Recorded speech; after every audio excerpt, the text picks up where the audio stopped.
ओम नमः शिवाय। दोस्तों, सावन का महीना 22 जुलाई 2024 से प्रारंभ होने जा रहा है। सावन का महीना भगवान शिव का सबसे पसंदीदा माह माना जाता है।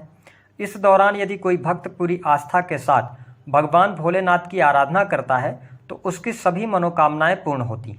तो आइए जानते हैं कि यदि आप मेष लग्न या मेष राशि वाले हैं तो सावन के महीने में 22 जुलाई से लेकर 19 अगस्त तक कौन सी 3 बड़ी खुशखबरी आपको मिलने वाली और आपकी राशि अनुसार किस चीज़ से भगवान शिव का अभिषेक आपको करना चाहिए और कौन सा वह पौधा है जिसके लगाने से आपके जीवन में आपका भाग्योदय होगा।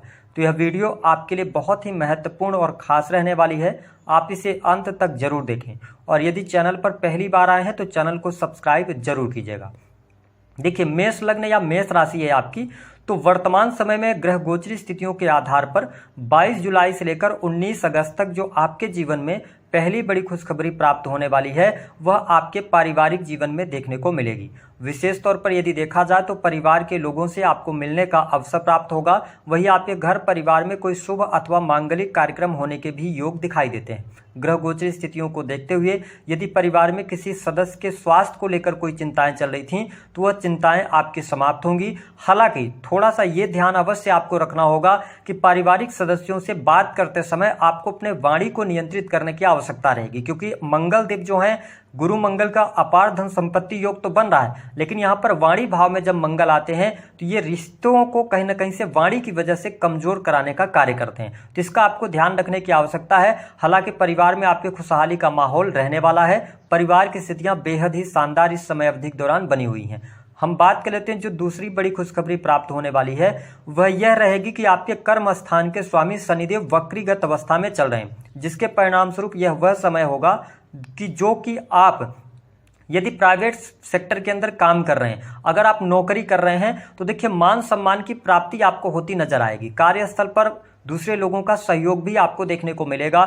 लेकिन इस समय अवधि के दौरान यदि आप कोई नौकरी में बदलाव अथवा चेंज करना चाहते हैं तो यह बहुत ही उत्तम समय रहेगा। इस समय अवधि के दौरान आप चेंज कर सकते हैं और आपके लिए चेंज यहाँ दिखाई भी दे रहा है। प्राइवेट सेक्टर के अंदर यदि प्रमोशन वगैरह रुका हुआ है तो आपको अवश्य अपने बॉस से बात करनी चाहिए। यहाँ पर प्रमोशन मिलने के योग दिखाई देते हैं। वही जो लोग गवर्नमेंट सेक्टर में कार्यरत हैं, सरकारी क्षेत्र से जुड़े हुए हैं, उनके लिए भी परिस्थितियां बेहद ही शानदार रहेंगी। आपके कार्य क्षेत्र में आपको तरक्की अवश्य देखने को मिलेगी। लेकिन इस समय अवधि के दौरान आप थोड़ा सा पेशेंस रखिएगा। जल्दबाजी में आके कोई भी ऐसा कदम नहीं उठाइएगा जिससे कि आपको नुकसान हो, क्योंकि दसम भाव के स्वामी शनिदेव वक्री हैं। तो देखिए आपके सारे कार्य बनेंगे, लेकिन थोड़ा धैर्य के साथ में आपको आगे बढ़ने की सलाह ग्रह सितारे दे रहे हैं। इसके अतिरिक्त आपके जीवन में जो कष्ट अथवा परेशानियां चल रही थी, देखिए अगर आपके अंदर कोई भय चल रहा है, डर चल रहा है, तो उससे आप बाहर निकलेंगे, क्योंकि अष्टम भाव पर देवगुरु बृहस्पति की दृष्टि पड़ रही है। तो यह समय तंत्र मंत्र, इसके साथ ही एस्ट्रोलॉजी, जो लोग रिसर्च के फील्ड से जुड़े हैं अथवा मैन्युफैक्चरिंग यूनिट का काम करते हैं, तो बहुत ही बेहतरीन समय यहाँ पर आपको देखने को मिलने जा रहा है। लेकिन जो लोग शेयर मार्केट आदि में पैसा लगाते हैं, इस समय अवधि के दौरान आपको सावधानी बरतने की आवश्यकता रहेगी। वही धन की स्थितियों में लगातार आपके वृद्धि देखने को मिलेगी। धन लाभ आपके लिए होता हुआ नजर आएगा।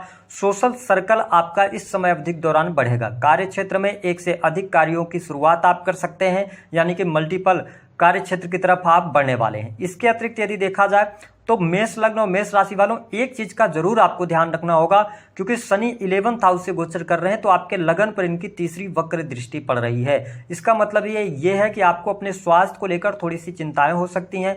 स्वास्थ्य का आपको अपने ध्यान रखना होगा। इस समय अवधि के दौरान यदि वाहन वगैरह आप चलाते हैं तो थोड़ा सावधानी पूर्वक चलाइएगा। लेकिन यदि हम बात करें तो विदेशी भूमि से लाभ मिलता हुआ नजर आ रहा है। विदेश से धन प्राप्ति के योग दिखाई देते हैं। साथ ही भाग्य से आपको धन की प्राप्ति होगी। रुका हुआ फंसा हुआ पैसा आपको प्राप्त होने वाला है। आकस्मिक धन लाभ भी यहाँ पर होने के योग दिखाई देते हैं। यदि आपके जीवन में प्रेम संबंधों की हम बात करें तो प्रेम संबंध के मामलों के लिहाज से यह समय आपके लिए अच्छा रहने वाला है।